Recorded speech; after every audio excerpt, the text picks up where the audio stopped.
as part of the Thursday webinar series. And I take this opportunity to welcome Professor Anshu Joshi from Jawaharlal Nehru University, who will be today's esteemed speaker. We are going to look at, through her lecture, which I'm sure will be of a very, very interesting nature, on the new education policy 2020.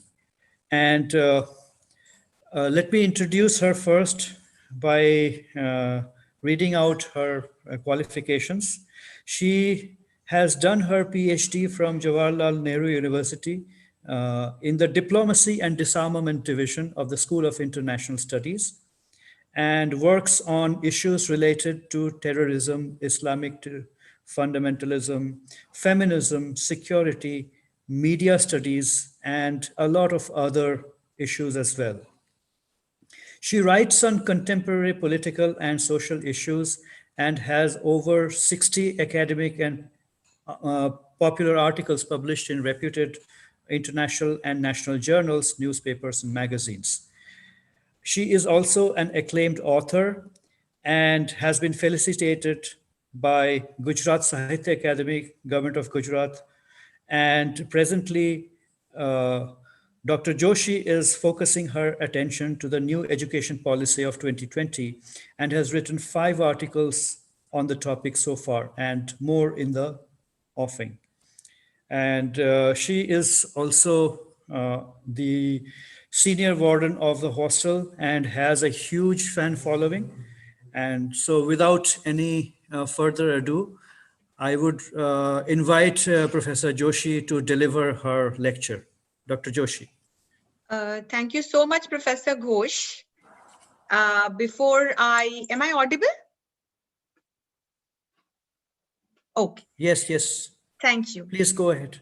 So before we start discussing the very relevant topic for today's webinar, I would like to express my sincere gratitude to Professor Shantanu Ghosh, who has invited me for this national webinar to share my thoughts on such a relevant topic, and also the Department of English and Akal University, Punjab.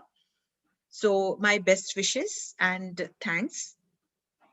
And today we all have gathered here to discuss this topic called National Education Policy 2020.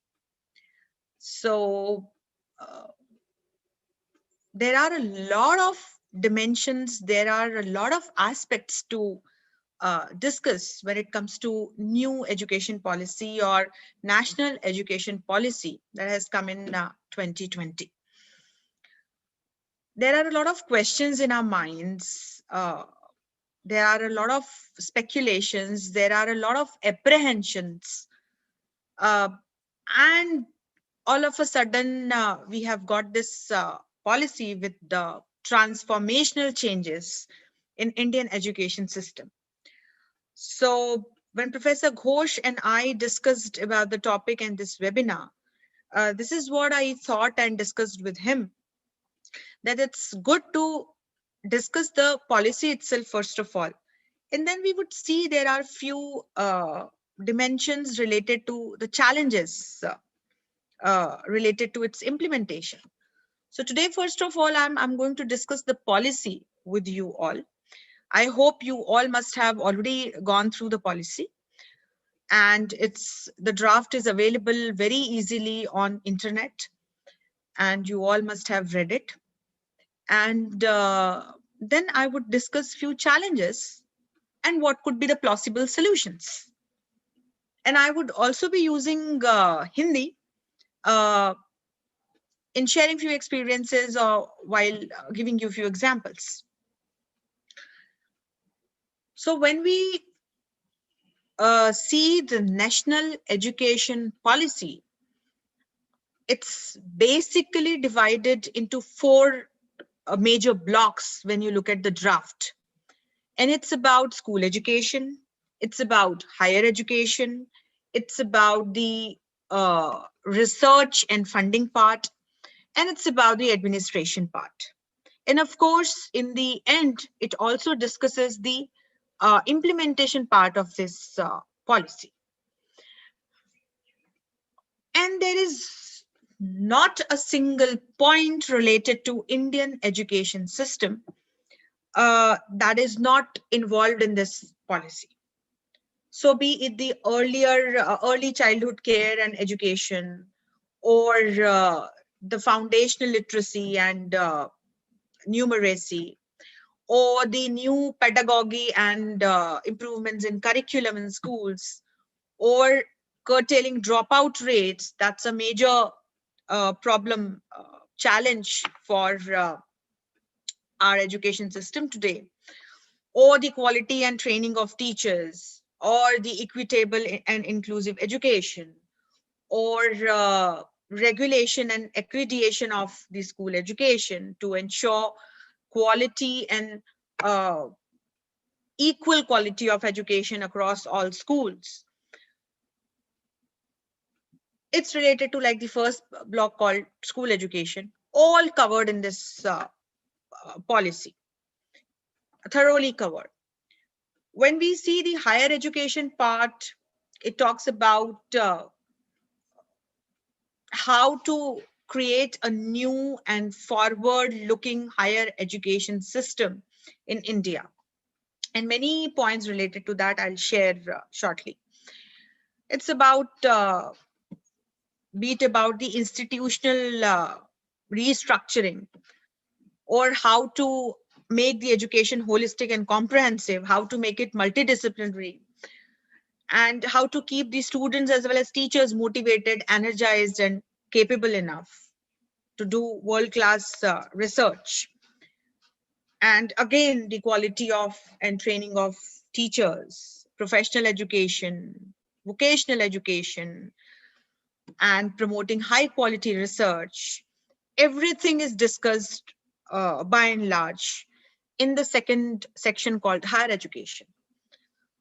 When you look at the research part, it talks about how can we make our research India centric, how can we fund, and how can we help those scholars who are working towards some world class innovations and research. And then it talks about how can we promote Indian languages, Indianness, Indian arts and culture. uh, in the third section, that is other key areas of focus. And then it talks about how can we make it happen. So there comes not only the administration part, but it also talks about the funding part, the financing part, and how can we implement the policy. So in a nutshell, this is the National Education Policy 2020. Now there are certain key points, certain very important points that we all must look into. So if you go to the first section called school education, the policy actually aims to restructure or has already restructured the school curricula and pedagogy. And now changing the 10 plus 2, the existing system of 10 plus 2, to 5 plus 3 plus 3 plus 4 design. And why? So that the school education can be made relevant to the needs and interests of the learners at different developmental stages. So a foundation stage, that is 5 years, preparatory stage, that is like for 3 years, middle stage again for 3 years, and high stage 4 years, covering grads 9, 10th, 11th, and 12th. Then it talks about achieving the aim of universal foundation literacy and numeracy in primary schools by 2025. And for that, the Ministry of Human Resource Development, or what we call Ministry of Education now, will set up a national mission on foundation literacy and numeracy. That is a highlight. If you look at the public and private schools, the policy says that except the schools that are managed, aided, or controlled by central government will be accessed and accredited on the same criteria, benchmarks, and processes. So that it shouldn't be like a child is getting some, additional, I would say, focused education in one school, and few others are kept deprived of it. No, it shouldn't happen. And for that, the policy has made this provision. Then the policy also talks about a focus on the gross enrollment ratio from preschool to secondary education should be 100% by 2030. So that's the aim. And it states that this aim would be achieved by tracking students and their learning levels to ensure they are enrolled and attending school regularly, and they have suitable opportunities to rejoin and catch up at school in case if they have already dropped out or if they drop out because of any personal reason. A very important, or I would say the most highlighted and discussed point of school education is related to the medium of expression. So the point 4.11 in the section called school education in this national education policy says that the medium of expression or education until the grade 5, and it is extendable up to grade 8, uh, would be students or the place's mother tongue, or the local or the regional language. However, the three language formula will continue to be implemented in schools where 2 or the 3 languages would be taught and given as an option to the students to pick from, which are native to India. So there is a lot of halla gulla for this point. And in fact, while I was speaking in other webinars, I got such kind of questions, and my students also asked me this question, that what about those kids who whose parents keep getting transferred from one place to another or one region to another frequently? So I'll give you an example. तो अभी कोई parents हैं, working couple है, या पिताजी काम कर रहे हैं किसी बच्चे के, मान लीजिए कि बैंगलोर में, और हम ये पॉइंट नंबर 4.1.1 अगर इम्प्लीमेंट कर देते हैं और वहां यदि प्राइमरी एजुकेशन का जो मीडियम है वो कन्नडिगा है, तो बच्चा, और मान लीजिए कि बच्चा है वो क्लास 3rd में पढ़ता है, तो अभी वो कन्नडिगा मीडियम में वहां पर अपनी शिक्षा ग्रहण कर रहा है। लेकिन क्या हो अगर अब उसके पिताजी का या माताजी का या दोनों का या जो भी ट्रांसफरेबल है उनका ट्रांसफर अचानक भटिंडा हो जाए या चंडीगढ़ हो जाए, जहां पर इसी पॉइंट को इंप्लीमेंट करते हुए शिक्षा का माध्यम पंजाबी है, तो then there could be a challenge. So this is a challenge that we need to keep in mind and find out a sustainable solution. So that is also true that government has made a provision, or this policy gives this flexibility to the schools to also offer 2 other languages to the student. But here we are talking about the medium of education. तो अभी अगर वहां पर बैंगलोर में social science या गणित mathematics अगर अभी कन्नडिगा माध्यम में पढ़ाया जा रहा है और पंजाब में पंजाबी में, तो वो बच्चे जो ट्रांसफरेबल जॉब से संबंधित परिवारों से संबंध रखते हैं, उन बच्चों को कहीं ना कहीं तकलीफ आ सकती है। तो इम्प्लीमेंटेशन के लेवल पर इस चैलेंज का हम कैसे समाधान करेंगे, ये हमें नोट करके इसके बारे में हमें जरूर सोचना होगा। Then there is a very important point, or I would say a very highlighted aim of this policy, and that is to provide equitable education to all. And for that, entire section 6, chapter 6 of this policy talks about various provisions to ensure that students from rural backgrounds, students from SC, ST and OBC background, girl students from minority communities, tribal students, and physically challenged students get a special focus and additional help from Indian government to excel in their respective fields in the domain of education. And that's a very welcoming step. So to achieve that, there are provisions made in this policy to provide different types of infrastructural support and help, funding, providing scholarships, establishing libraries in rural areas, and so on. But there is one very important point, and that is constituting a gender inclusion fund to provide equitable and quality education to girls and transgender students. So for the first time, I could see that the term transgender has been used and focused upon in this policy. And the provision says that the states will use this fund to implement the central government's policy for assisting female and transgender students, such as provisions for toilets and sanitation, providing them enough adequate infrastructural facilities, conditional cash transfers and bicycles, providing them various scholarships, and so on. And the fund will enable different states to support community-based interventions in different states. That's a very welcoming step. So when such kind of provisions are made, we must understand that there is somewhere down the line, it's kind of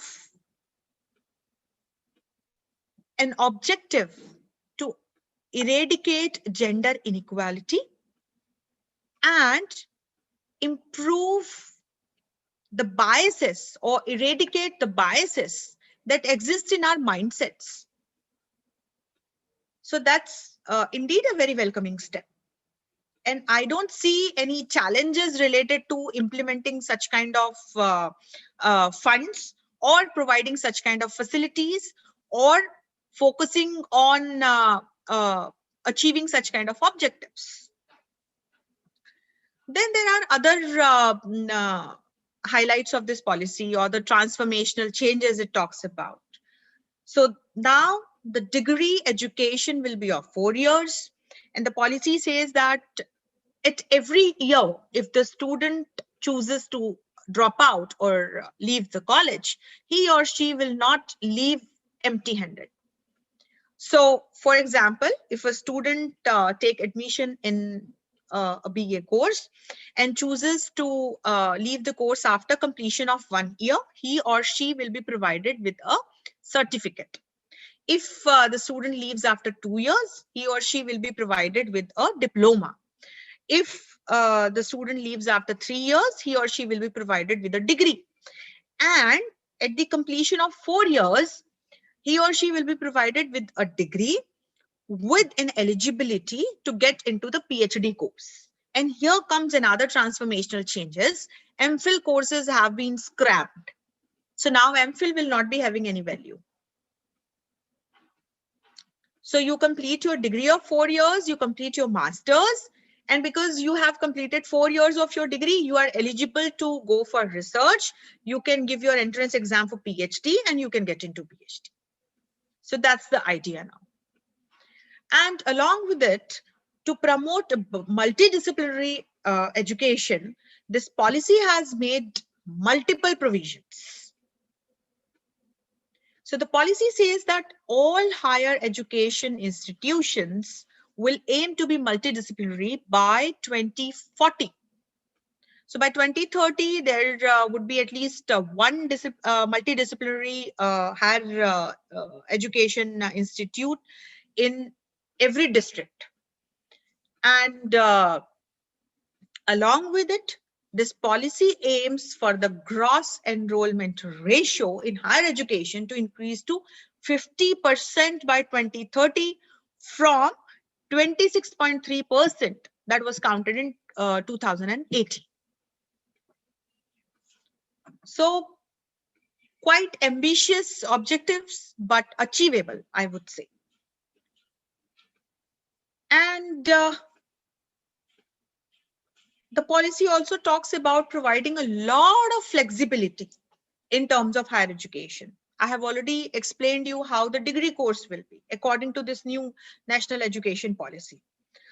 Now, if you see the master's level education, uh, the higher education institution, according to this policy, will be having the flexibility to offer master's program of 2 years for those who have completed a 3 years undergraduate program, uh, of 1 year for students who have completed 4 years undergraduate program, of 5 years integrated bachelor's and master's program together.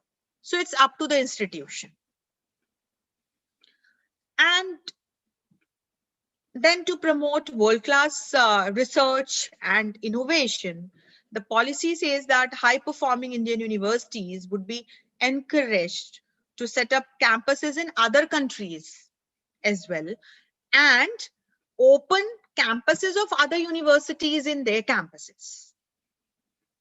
So selected universities could come to our country and open their campuses within like our existing campuses, and we can go to different reputed foreign universities and open our campuses there. And that's again a very welcoming step for the students of India. And then it talks about establishing a national research foundation to facilitate merit-based but equitable peer-reviewed research funding. And that's again a very important and welcoming transformational change in the field of higher education. So the policy also aims that the center and states should work together to increase public investment in education to 6% of the gross domestic product, GDP, from current 4.43%. And it's again a very ambitious objective. And there are certain challenges related to it. I'll discuss with you all shortly. So these are the most highlighted points, be it the school education or the higher education or research part uh, and funding part. Now, the policy, no doubt, is transformational in nature. It transforms the existing education system that we all are following. However, uh, with such kind of policies or with such kind of changes, when we aim at, few challenges also come up. So we have to, without any prejudices or without any biases, we have to look into those challenges as well, from where they come from, and we have to draw a roadmap keeping those challenges in view about implementation of this policy. And we can set some short-term, very short-term, immediate goals, some mid-level goals, and some long-term or strategic objectives, and implement the policy. So when you look at the implementation part, so now I'll discuss few points with you with some examples. So this NEP 2020 lays a lot of emphasis on leveraging the advantages of technology in making our young generation future ready, and taking technology's help in revolutionizing the existing education system. We all are facing a huge challenge today in our domain of education because of this COVID-19. So I'm sitting in Delhi attending this webinar. You all are sitting at a different place and attending this webinar, and it all could become possible because of technology, no doubt. But developing digital infrastructure across the nation, keeping the nature of our nation in view, and developing infrastructure such as digital classrooms, remote expertise driven teaching models, AR or VR tools to bridge gaps in physical teaching and laboratory infrastructure. And most of all, providing this internet facility to each and every student of India is undoubtedly a big challenge and a Herculean task to achieve. Today, when you look up, majority of our Indian schools or colleges don't have proper setups or funding to support such kind of advancements or tools. The cost associated with such kind of digital infrastructure might not be affordable for all schools or all colleges across the country. And chalo, even if the cost affordability is there, you go to rural areas where the internet connectivity is nearly absent. And we have to accept the fact. So deploying digital learning tools would be out of question. So the government should work on improving the basic infrastructure, first of all, that can support the digital infrastructure then in all areas of our country. Because this policy aims at providing equitable and equal quality education to all across this nation. So there shouldn't be any gap. There should not be haves and have-nots. I meet quite a few students every day, not physically, through my telephonic conversation. I get to know when I take classes. A lot of my students are sitting in villages and it's difficult for them to attend the classes. So I have Zoom, I have Google Meet, I have Geo Meet, but my students don't have internet connection in the rural areas they are living presently. So that's a challenge, but it's not a challenge that cannot be conquered. So we have to see how can we get this, realize this dream or realize this objective. Then there comes another challenge, and it's related to the curriculum and content. So as I explained to you, this NEP seeks to introduce a shift from existing 10+2 education to 5+3+3+4 structure, where the very early childhood education will also be a part of formal education. And this policy to provide multi-dimensional education and holistic education to these students who go to schools, and especially for the early childhood education, this policy focuses on reducing the existing curriculum content and create some space for creative thinking, critical thinking, some physical fitness, and so on. And that's a welcoming step. Indeed, I accept. But all dimensions of the present curriculum and the pedagogy that we are using would need to be restructured to attain this goal. So we know that curriculum has to be changed. We know the objective that we want to provide more comprehensive, holistic education to our children, which is true, which is right. There is nothing wrong about it. But how would we be changing this curriculum and pedagogy? That we have to think through and create a roadmap in terms of timeline. So the challenges in successfully implementing these changes include modifying the curriculum in accordance with the national curriculum framework. And then we'll also have to think about the learning content that we provide along with our curriculums and modify that content, the learning content, such as textbooks, exercise books, and so on accordingly. And that's a Herculean task. So we have to think through who will do that, when will this be done, how will this be done, and by when this will be done. So that is another thing, another important point that we all have to think through and find out a roadmap for. This policy also keenly focuses on the quality and continuous training of teachers. And it envisages redesigning the existing education system in a way wherein the teachers are also multidisciplinary, very well trained, and keep updating their knowledge.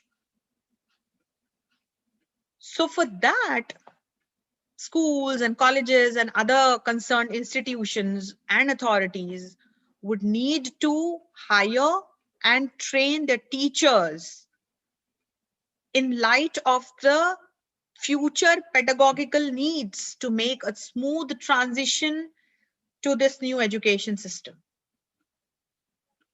And furthermore, they would need to shift the focus from teacher-centered learning to student-centered learning, because that's what this policy aims at. And hence the teachers would need to be retrained in a way wherein they can foster collaborative skills, critical thinking, creative thinking, problem solving, and decision making abilities in their students. And for that, the teachers would need it to be trained in this way, first of all. Apart from it, now we have to see the demand fulfillment part also. So, okay, we have discussed about all these transformational changes. But when you look at the ground reality, and especially when you look at numbers, there are quite a few things that we need to see through and think through and find out a solution for. So there are various studies that suggest that by 2030, there would be over 260 million students from KG1 to class 12th in schools.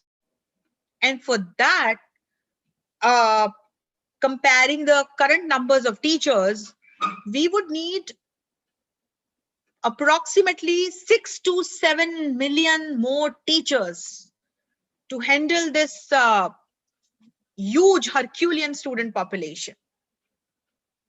So how would we achieve that? And I would not say there are many experts, there are many people who believe that because teaching is one of the low-paid professions in India, in schools, such kind of teachers that we now, envisage for would be difficult to find and hire and train and so on.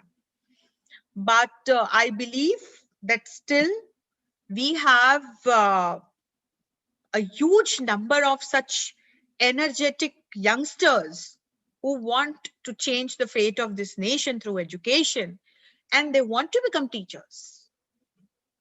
But now it's up to the government. So there has to be a plan, there has to be a roadmap ready to ensure that we fulfill this number criteria in terms of hiring and training this huge number of teachers that would be required in future for our nation, keeping this policy in mind. So that also needs to be think through and worked upon. And in the same way, we also need to have schools and universities in our nation. So if you look at the colleges and universities, we have over 1,100 universities across our nation. Now on one hand, we are talking about investing more GDP in higher education by 2035. Keeping that in view, there are various researches and studies that suggest that we will need to open one new university every week for next 15 to 20 years to realize this policy and its objectives. So that also we need to now think through that how are we going to achieve this. So be it about funding, or be it about administration, or be it about the infrastructural needs, or be it about recruiting the teachers, training them, and so on. Every week, a new university would be needed for this nation if this policy has to be realized. So that also we need to see through now. And the similar situation exists in the domain of school education. So on one hand, we are talking about ensuring 100% enrollments from students from KG1 to 12th in next 15 to 20 years. And we are also talking about adding dropouts to the mainstream of education.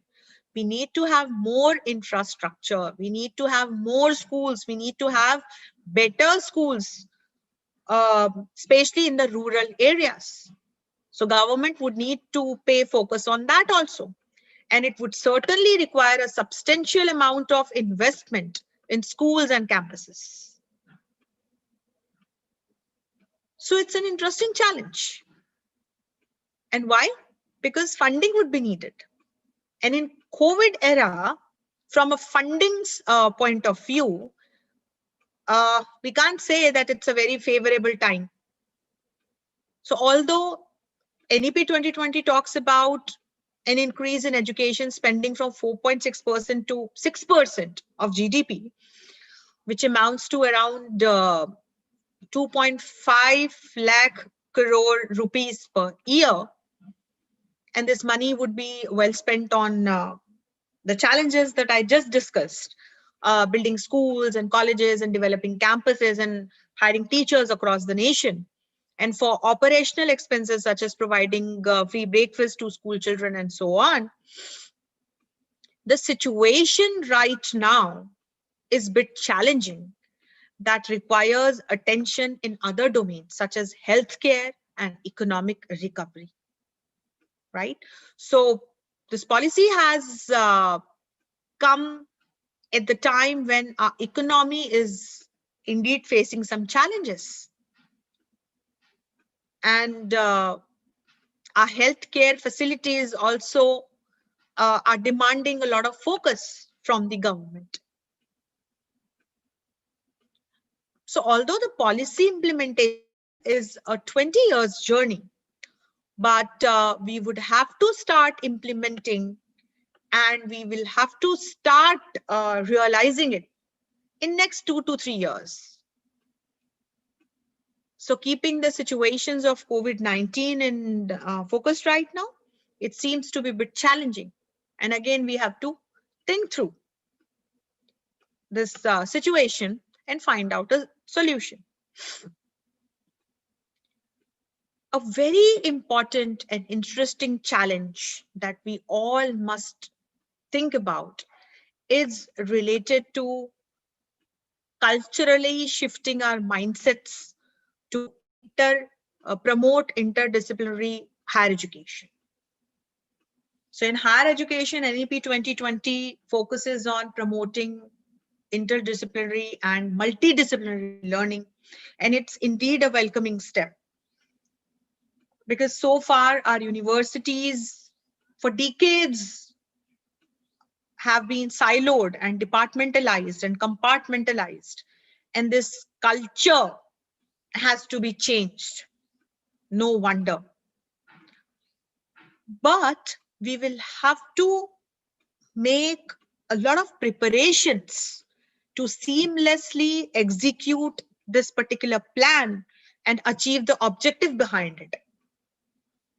तो कई लोग ये उदाहरण देते हैं, जब बात करते हैं तो इस बात की बात करते हैं कि अब एक इंजीनियर को भी यदि किसी फॉरेन लैंग्वेज को सीखना है, विदेशी भाषा को सीखना है, तो वे अपने डिग्री के दौरान ही सीख सकते हैं। यदि किसी मैनेजमेंट के छात्र या छात्रा को पॉलिटिकल साइंस पढ़ना है, तो वे अपनी उसी पढ़ाई के दौरान पॉलिटिकल साइंस के पेपर लेके पढ़ सकते हैं। पॉलिटिकल साइंस के किसी बच्चे को अगर फिजिक्स सीखना है तो वो सीख सकते हैं।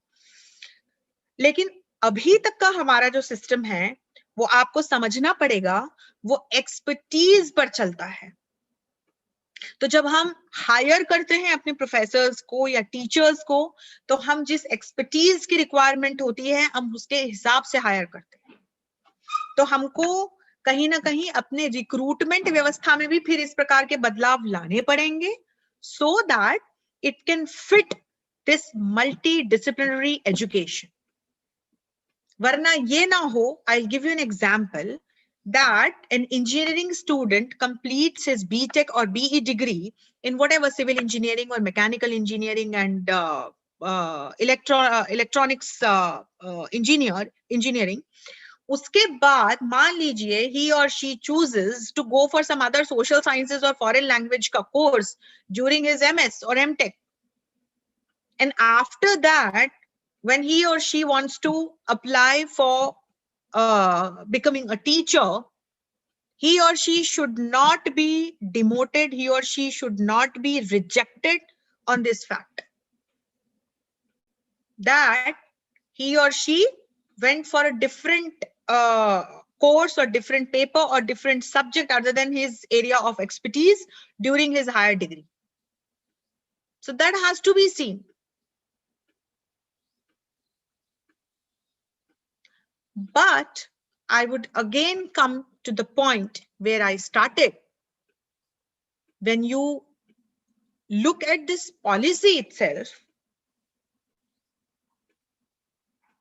and look at the transformational steps it involves, all those steps indeed look and sound to be welcoming, because it is aimed at transforming India's education system into a modern, progressive, and equitable system. And it also focuses on improving poor literacy and numeracy outcomes associated with primary schools and reducing the dropout levels in higher school level and enhancing the culture of innovation and research and promoting multidisciplinary approach in higher education system and preparing a lot of youngsters that come with an ability to take this nation to a new path of progress. So keeping that in mind and keeping overall provisions of this policy in mind, indeed, this policy can do wonders to our existing education system. So if we all work together, be it our institutions, I mean, at the institutional levels, or the individuals, or the academicians, we can certainly work for a roadmap through which we can realize this policy to become a reality. So on that note, I would take a pause here and I would hand over the microphone to Professor Ghosh and see if we have any questions or any suggestions. Thank you.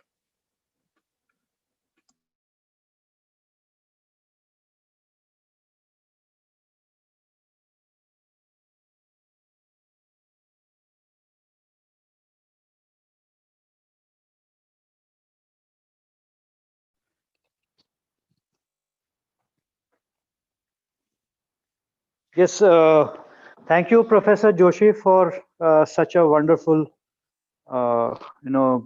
erudite lecture.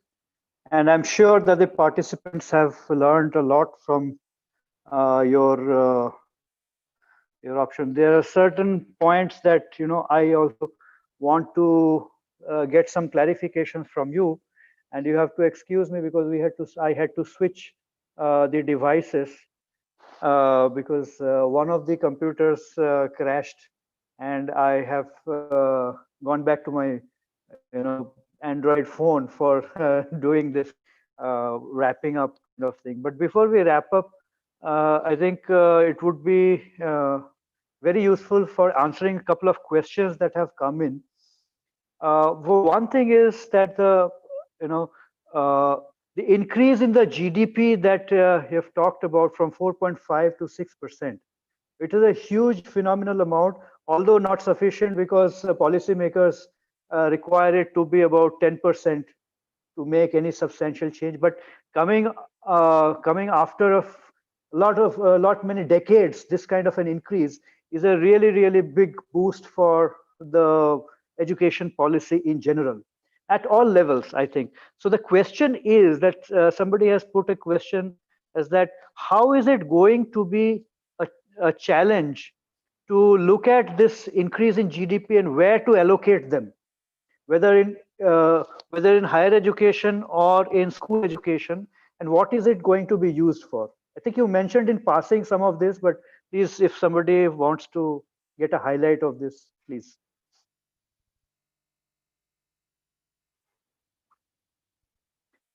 Your microphone is muted, I think. Yes, thank you. Please, yeah, now I can hear.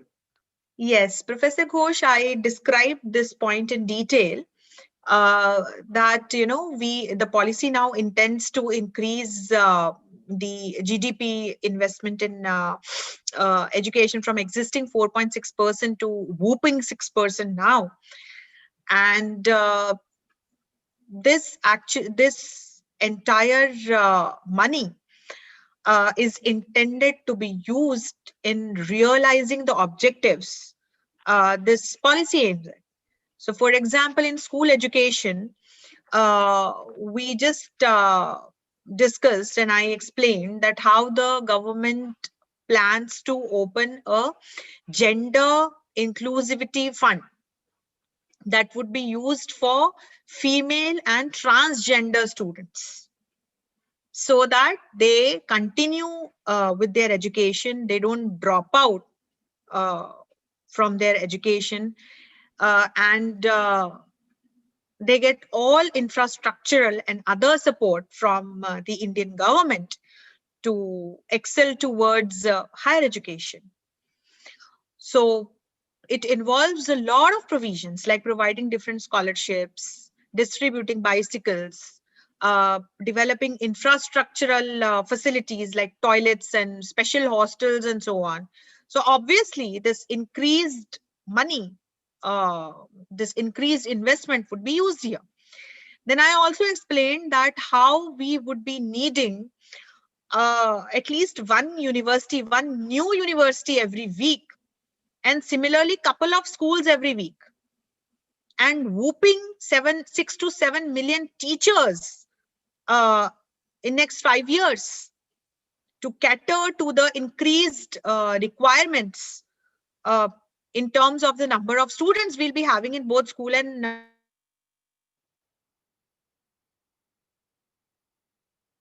Mhm.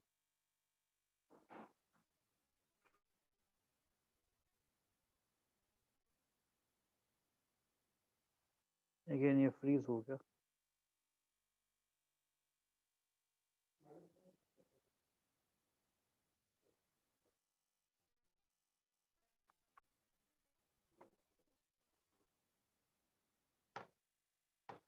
नहीं, उसका तो signal ठीक है. I think that signal is pretty.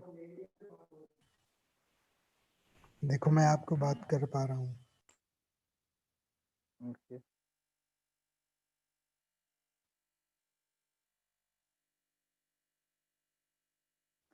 आप उनको switch over कर दो madam को.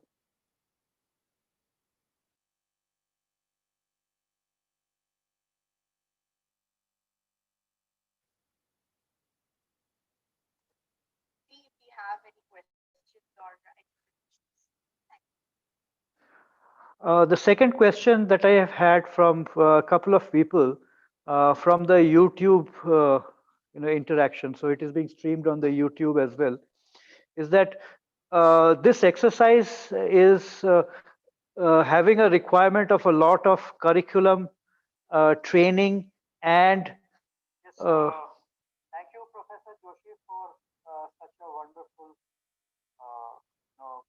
erudite lecture. ये नहीं. And this I'm is sure not the one. The participants have learned a lot from your. So this is why is that playing? वो YouTube में क्या हो गया? आपने बंद कर दिया क्या?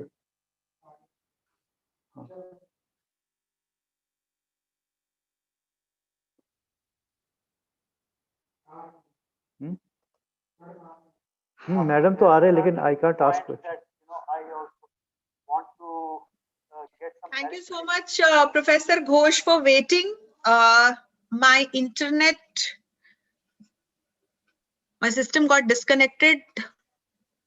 Yeah, I think And I'm back somehow. now can you hear me now? I think Yes, there was I a can hear you. I problem in can the see. connectivity. See, we are Yes. sitting at the universities and we are still having these problems. I can imagine how Right. the rural sector people are going to, face these kinds of challenges. This is a huge challenge because provision of internet access to the last mile connectivity to the That's most what, remotest absolutely right. village, so that the students can access the quality education. That in itself is a very, very big goal of the of the incumbent governments, whoever that would be. And as I was, let me come back to the question that I was asking before we got disconnected, is that Right. we have a huge challenge in terms of curriculum, content, training, and Right. especially in the framework of a multilingual country such as India, and education being a state government initiative and responsibility. It is in the state subject. I think it's in the concurrent subject, but most of the state governments are the ones who are planning and implementing school education, Right. except for the CBSE and other education, which is the center's responsibility. But a huge Right. chunk of students actually depend on the state government institutions and policies and frameworks. So this is going to be a huge challenge in terms of manpower and in terms of training facilities, and you only said that 5 to 7 lakh teachers need to be trained in the next 5 years. They would be In hired, first of all, Professor Ghosh. 6 to 7 million teachers, new teachers would be needed, first of all. It's in the addition to challenge the is even teachers who bigger. are already teaching in this country. And Even I under the was present, amazed when I got to know about this. no, so where is the funding that is there? Will it be enough to cater to the increased demand for the teachers? Because already, in certain states, the teachers are not being paid, and you have like para teachers and things like that. And so this demand of teachers that has to be infused into the system, does it not look very far-fetched? I agree to an extent, because at the level of policy, we can go to moon and come back. And there is nothing wrong or bad in that. And although I look at the policy with a very optimistic approach, a positive approach, and happy approach, I'm really happy to after reading this policy. But your question is valid. And that's what even I tried to cover when I was discussing my points with the audiences today. That, for example, you're talking about providing AI-enabled education. You are talking about providing virtual classroom facilities, but we need to provide internet access to each and every student, first of all, who are living in rural areas of this country. Similarly, In a situation, Dr. Joshi, where schools are still struggling for having a toilet for the girl students, how do you right, think it is possible to do? right. What do we need to do? What kind of focus does the government needs to have So to? what I think, Professor Ghosh, is you need to thoroughly make a roadmap with certain objectives that can be achieved in short term, say between 2 to 3 years. You can set few goals for which some more objectives would be needed to meet. For example, like we discussed, that we want to provide AI enabled education to our students. That's a good point. But where is the internet connectivity to each and every student? So that Absolutely. could be a middle level goal. And there could be some strategic long term goals. For example, setting campuses of reputed foreign universities in our country and vice versa. So that also would be need to thought through properly in terms of timeline and what it all needs and accordingly we can implement the policy. But Absolutely, I agree with that. there are a lot of fundamental questions, fundamental requirements, and fundamental challenges in front of us that we need to conquer. No, for me, I think it is requiring some kind of a mission mode, as you know, Right. as the situation evolves, the things need to change considerably over a period of time, and it should be made time sensitive, and all these parameters of training and everything should be made in a time sensitive manner. But this huge exercise cannot work without the active participants of the stakeholders themselves. Right. So in a So, collaborative ecosystem, with states, uh, as a scholar, I would say, is needed. It's the need of the hour. So irrespective of the political ideologies and political objectives, if this policy has to be implemented, all state governments can come together, can collaboratively form an ecosystem with the center, and then can think through a roadmap. It all sounds to be utopian but not impossible, and then a roadmap can be made, and all stakeholders, including the students, including the teachers, including the bureaucrats, and the institutions, would be needed to be a part of this implementation exercise. so I have my own one of my own questions, which I was thinking I would put to you at the very beginning of this question answer session. But so many interesting other questions are there.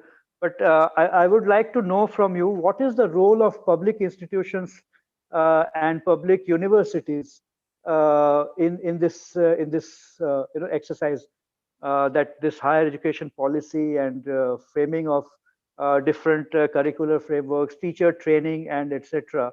What is the role of these public universities and public? See, Yes. they are in the epicenter of this entire policy. And if you look at the teachers from public institutions, or I would say government universities, they have to play a key role in implementation of this policy. And if you look at the objectives also, these institutions, be the school level institutions or the higher education institutions, they stand in the center to provide quality and equitable education to all in this nation. And I'll give you an example here. Soon after the policy was released, my university, that is JNU, we proposed and we started a few multidisciplinary courses for the students of engineering. So for public institutions, in terms of implementing the policy, it's a bit easier because they already have that infrastructure, they already have that academic environment and academic support, wherein at least they don't stand on level 0, they're standing somewhere, and they can then take this policy to actual implementation. So right now I'm teaching a paper called Basics and Theories of World Politics to the students of engineering, and I got an overwhelming response from those students. So if the public institutions or the government education institutions thoroughly go through this policy, pick few objectives for themselves that they themselves can implement within their institutions, it would be a really good start for the implementation of this policy. So thank you, Professor Joshi, for this pointer. Although we would keep on like to keep on discussing this, and there are so many different things. The one of the most important things that several people have asked is, how is it possible to overcome the current silos that people are focused in? So where everybody is working separately, and interdisciplinarity is not the norm, it is the exception rather. Right. that's what I also said, that we'll have to make a transformational change in our mindsets first of all, because for years we have been taught to be siloed, to work in compartments, and to work in a way wherein we focus only on our area of expertise. So because terrorism is my area of expertise, I shouldn't be writing anything related to Hindi literature. That's kind of a norm. People get amazed when they get to know that, okay, I have written a fiction also. So that somewhere, Professor Ghosh, lies in our mindsets. And here I see the role of a teacher as the most important and foremost role to play. Because as a teacher, you must be interacting with the dozens of your students every day. I also do that every day. So that is up to us. What do we teach our students? So I never teach my students to be focused. It's not bad to be focused on one thing, but I always teach my students to also keep following their passion and excel in the areas that interest them the most, apart from what is their area of expertise. Absolutely. So you need multiple areas of interest, working diligently in all of them to become Right. more of a generalist rather than a specialist in a particular area, or rather, I would say a specialist in multiple areas. So the obvious question that interdisciplinarity raises is that so people usually struggle to handle only one subject, and higher education has been having this problem in India at least, where it is different from the American system, where the American higher education system is much more flexible in the sense that a person from social science background could choose to become a doctor, and if they Right. have the prerequisites, they can get the training in the adequate universities and schools, and that could lead to a kind of transformative formation.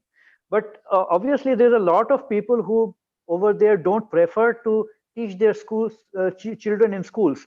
There's a concept of homeschooling which is coming up, Right. that becomes very, very important in this context, because not everything can be done by universities and the schools, and there's some provisions of homeschooling should also be made available to Indians. Is there a provision of that in the system, the education policy here? The policy, I don't see any provision for homeschooling. In fact, the policy promotes, especially the children of young age, tender age, to go to school, and for that they have made a provision for Bal Vatika, uh, from like say very pre-primary to like primary level in the school itself. And to make that environment interesting, there are provisions that there should be a lot of playing exercises, and teachers are supposed to be trained in that way, wherein they can promote the critical and creative thinking of the students instead of teaching them only with books and all. There should be other props and so on. So I don't see any direct provision of homeschooling. But Professor Ghosh, when the policy talks about provisions of AI enabled teaching, or digital mode of teaching and so on, obviously it's about promoting the kind of homeschooling wherein the students can remain at the place that is comfortable to them, and can have an access to the classrooms or teachers. Absolutely. So, so we can go on and on with this discussion, but every good thing also has some kind of an end. So we will schedule another special meet for you soon, where we can continue this discussion in the near future, maybe Certainly. at a different platform in a different format, a more extended format. So thank you, Professor Joshi, for spending time from your busy schedule, sharing your expertise and your thoughts with us. And a request for the participants. So please fill up your feedback form, and based on that, you would be receiving your e-certificates within the next 10 days. Thank you so much. Thanks to everybody. Thanks to all participants, and especially the IT team here, who, despite low frequency of the internet connection today, it has been very erratic. They managed it so well. And I apologize for any kind of disturbance that you might have at your end. So with these words, I thank each and everybody who participated in this seminar, and special thanks to Professor Joshi for taking time out. Thank you Thank you very much. so much, Professor Ghosh. Look forward to such kind of more interactive sessions. Thank you so much. Thank you, very much. participants. Thank you all. Namaste.